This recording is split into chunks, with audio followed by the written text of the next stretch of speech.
আসসালামু আলাইকুম। আসলে সত্যি খুব ভয়াবহ পরিস্থিতির মধ্যে দিয়ে পার করতেছি। আসলে ঘরে বসে থাকতে পারলাম না, কারণ আমরা বিদ্যুৎ বিচ্ছিন্ন, মোবাইল নেটওয়ার্ক কিছুই নেই। আর এই মুহূর্তে আসলে দুঃখের সাথে বলতে হয় আমাদের অনেক বেশি স্পিড বোট বা অনেক নৌকার প্রয়োজন, কারণ আমাদের বিশেষ করে গ্রাম অঞ্চলে আমাদের হাজিরপুর, শিবপুর, পরশুরাম, ফুলগাজী, ছাউনাইয়া সব জায়গার মানুষ খুব কষ্টে দিন পার করতেছে।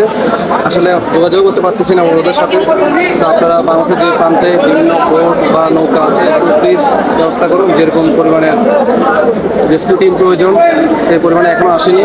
আপনার কাছে অনুরোধ থাকবে, এই মুহূর্তে আসলে আমরা অনুরোধ করা ছাড়া কিছু করার নেই, কারণ আমাদের হাতে কিছুই নেই, নেটওয়ার্ক নেই যে যোগাযোগ করবো কোথাও নেই।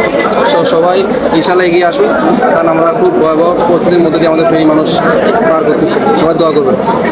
আমাদের টাং রোডে বর্তমানে কয়েকটা লাশ পড়ে আছে, কারণ দাফন করার মতো কোনো ভালো শুকনো জায়গা নেই। অনেক হিন্দু মানুষও মারা গিয়েছে, আসলে শ্মশানে নিয়ে যাওয়ার মতো অবস্থায় নেই।